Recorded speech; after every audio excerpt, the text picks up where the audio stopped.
দমকল সবুজ সংকেত দিলে তবেই খুলবে কসবার অগ্নিদগ্ধ এই শপিং মল।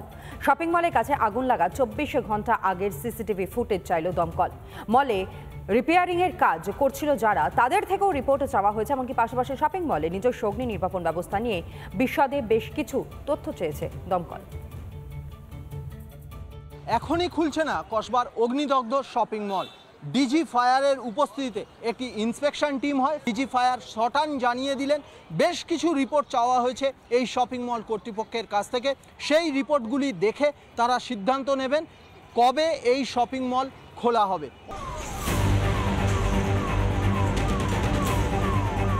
শনিবার কসবার শপিং মল পরিদর্শনে যান দমকল কর্তারা। নমুনা সংগ্রহ করে ফরেনসিক দলও। মল কর্তৃপক্ষের থেকে আগুন লাগার 24 ঘন্টা আগের সিসিটিভি ফুটেজ চাওয়া হয়েছে।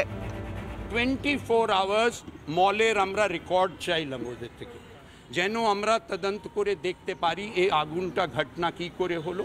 ফরেনসিক সায়েন্স ল্যাবরেটরি থেকে টিম ডাকা হয়েছিল। ওরা বিভিন্ন জায়গা থেকে নমুনা সংগ্রহ করেছে এবং তারা যা আছে রিপোর্ট দেবে 2-1 দিন মধ্যে।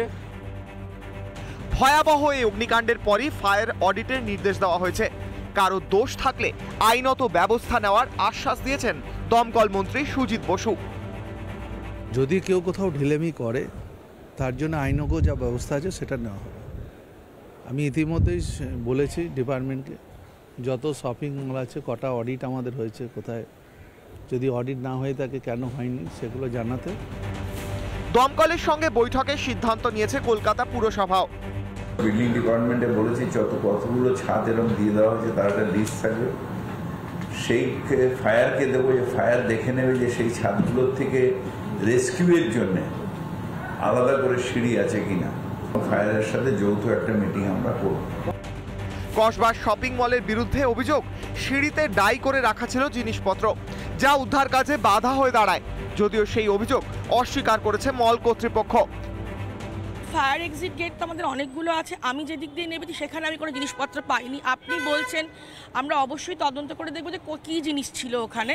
তো জেনারেলি দেখুন, চেয়ার হয়তো থাকতে পারে, কোনো সিকিউরিটি টিম বসেছিল সেটা হতে পারে, বাট বাকি জিনিসগুলো আমাদের দেখতে হবে। দমকলের তরফে চাওয়া তথ্য দ্রুত দেওয়ার আশ্বাস দিয়েছেন মল কর্তৃপক্ষ।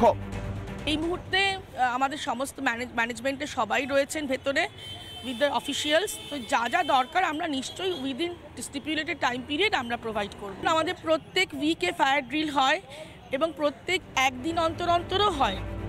মলের অগ্নি নির্বাপন নিয়ে বিশদ তথ্য নেই শপিং মল কর্তৃপক্ষের কাছে।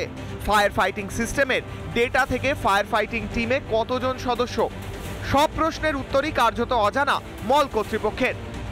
ভিডিও জার্নালিস্ট পিনাকি নন্দীর সঙ্গে সৈকত, রিপাবলিক বাংলা, কলকাতা।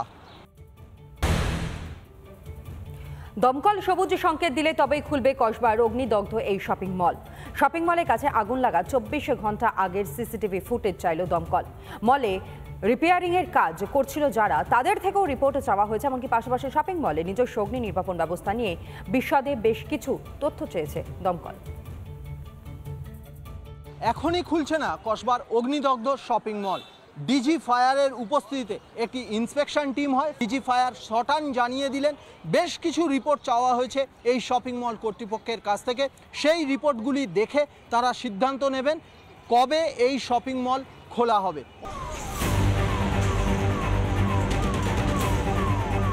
শনিবার কসবার শপিং মল পরিদর্শনে যান দমকল কর্তারা। নমুনা সংগ্রহ করে ফরেনসিক দলও। মল কর্তৃপক্ষের থেকে আগুন লাগার 24 ঘন্টা আগের সিসিটিভি ফুটেজ চাওয়া হয়েছে। 24 আওয়ার্স মলের আমরা রেকর্ড চাইলাম ওদের থেকে, যেন আমরা তদন্ত করে দেখতে পারি এই আগুনটা ঘটনা কি করে হলো। ফরেনসিক সায়েন্স ল্যাবরেটরি থেকে টিম ডাকা হয়েছিল। ওরা বিভিন্ন জায়গা থেকে নমুনা সংগ্রহ করেছে এবং তারা যা আছে রিপোর্ট দেবে 2-1 দিন মধ্যে। ভয়াবহ এই অগ্নিকাণ্ডের পরই ফায়ার অডিটের নির্দেশ দেওয়া হয়েছে। কারো দোষ থাকলে আইনত ব্যবস্থা নেওয়ার আশ্বাস দিয়েছেন দমকল মন্ত্রী সুজিত বসু। যদি কেউ কোথাও ঢিলেমি করে তার জন্য আইনগত যা ব্যবস্থা আছে সেটা নেওয়া হবে। আমি ইতিমধ্যেই বলেছি ডিপার্টমেন্টকে যত শপিং মল আছে কটা অডিট আমাদের হয়েছে, কোথায় যদি অডিট না হয়ে থাকে কেন হয়নি সেগুলো জানাতে।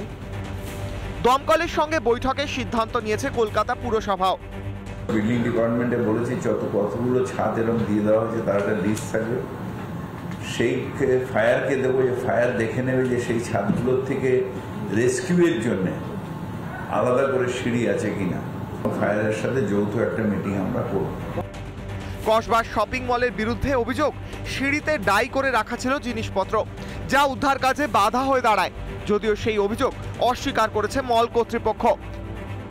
ফায়ার এক্সিট গেট তো আমাদের অনেকগুলো আছে, আমি যে দিক দিয়ে নেবেছি সেখানে আমি কোনো জিনিসপত্র পাইনি। আপনি বলছেন, আমরা অবশ্যই তদন্ত করে দেখবো যে কী জিনিস ছিল ওখানে। তো জেনারেলি দেখুন, চেয়ার হয়তো থাকতে পারে, কোনো সিকিউরিটি টিম বসেছিল, সেটা হতে পারে, বাট বাকি জিনিসগুলো আমাদের দেখতে হবে। দমকলের তরফে চাওয়া তথ্য দ্রুত দেওয়ার আশ্বাস দিয়েছেন মল কর্তৃপক্ষ। এই মুহূর্তে আমাদের সমস্ত ম্যানেজমেন্টের সবাই রয়েছেন ভেতরে উইথ দ্য অফিসিয়ালস। তো যা যা দরকার আমরা নিশ্চয়ই উইদিন স্টিপুলেটেড টাইম পিরিয়ড আমরা প্রোভাইড করব। আমাদের প্রত্যেক উইকে ফায়ার ড্রিল হয় এবং প্রত্যেক একদিন অন্তর অন্তরও হয়। মলের অগ্নি নির্বাপন নিয়ে বিশদ তথ্য নেই শপিং মল কর্তৃপক্ষের কাছে। ফায়ার ফাইটিং সিস্টেমের ডেটা থেকে ফায়ার ফাইটিং টিমে কতজন সদস্য, সব প্রশ্নের উত্তরই কার্যত অজানা মল কর্তৃপক্ষের। ভিডিও জার্নালিস্ট পিনাকি নন্দীর সঙ্গে সৈকত, রিপাবলিক বাংলা, কলকাতা। দমকল সবুজ সংকেত দিলে তবেই খুলবে কসবার অগ্নিদগ্ধ এই শপিং মল। শপিং মলের কাছে আগুন লাগা 24 ঘন্টা আগের সিসিটিভি ফুটেজ চাইল দমকল। মলে রিপেয়ারিংয়ের কাজ করছিল যারা, তাদের থেকেও রিপোর্ট চাওয়া হয়েছে। এমনকি পাশাপাশি শপিং মলে নিজস্ব অগ্নি নির্বাপন ব্যবস্থা নিয়ে বিশদে বেশ কিছু তথ্য চেয়েছে দমকল। এখনই খুলছে না কসবার অগ্নিদগ্ধ শপিং মল। ডিজি ফায়ারের উপস্থিতিতে একটি ইন্সপেকশন টিম হয়। ডিজি ফায়ার শটান জানিয়ে দিলেন বেশ কিছু রিপোর্ট চাওয়া হয়েছে এই শপিং মল কর্তৃপক্ষের কাছ থেকে। সেই রিপোর্টগুলি দেখে তারা সিদ্ধান্ত নেবেন কবে এই শপিং মল খোলা হবে।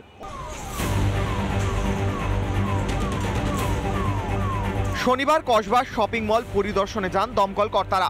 নমুনা সংগ্রহ করে ফরেনসিক দলও। মল কর্তৃপক্ষের থেকে আগুন লাগার 24 ঘন্টা আগের সিসিটিভি ফুটেজ চাওয়া হয়েছে।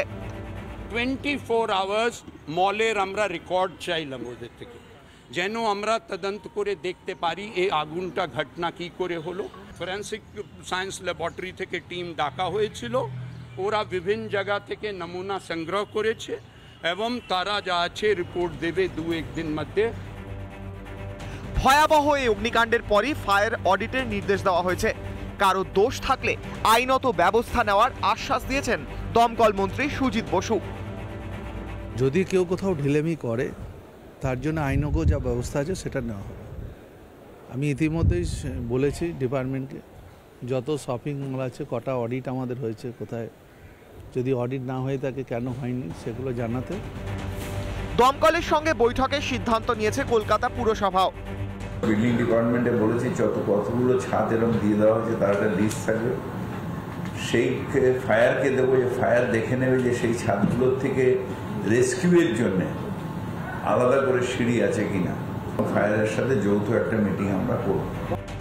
কসবার শপিং মলের বিরুদ্ধে অভিযোগ, সিঁড়িতে ডাই করে রাখা ছিল জিনিসপত্র, যা উদ্ধার কাজে বাধা হয়ে দাঁড়ায়। যদিও সেই অভিযোগ অস্বীকার করেছে মল কর্তৃপক্ষ। ফায়ার এক্সিট গেট তো আমাদের অনেকগুলো আছে, আমি যে দিক দিয়ে নেবেছি সেখানে আমি কোনো জিনিসপত্র পাইনি। আপনি বলছেন, আমরা অবশ্যই তদন্ত করে দেখবো যে কী জিনিস ছিল ওখানে। তো জেনারেলি দেখুন, চেয়ার হয়তো থাকতে পারে, কোনো সিকিউরিটি টিম বসেছিল, সেটা হতে পারে, বাট বাকি জিনিসগুলো আমাদের দেখতে হবে। দমকলের তরফে চাওয়া তথ্য দ্রুত দেওয়ার আশ্বাস দিয়েছেন মল কর্তৃপক্ষ। এই মুহূর্তে আমাদের সমস্ত ম্যানেজমেন্টের সবাই রয়েছেন ভেতরে উইথ দ্য অফিসিয়ালস। তো যা যা দরকার আমরা নিশ্চয়ই উইদিন স্টিপুলেটেড টাইম পিরিয়ড আমরা প্রোভাইড করব। আমাদের প্রত্যেক উইকে ফায়ার ড্রিল হয় এবং প্রত্যেক একদিন অন্তর অন্তরও হয়। মলের অগ্নি নির্বাপন নিয়ে বিশদ তথ্য নেই শপিং মল কর্তৃপক্ষের কাছে। ফায়ার ফাইটিং সিস্টেমের ডেটা থেকে ফায়ার ফাইটিং টিমে কতজন সদস্য, সব প্রশ্নের উত্তরই কার্যত অজানা মল কর্তৃপক্ষের। ভিডিও জার্নালিস্ট পিনাকি নন্দীর সঙ্গে সৈকত, রিপাবলিক বাংলা, কলকাতা।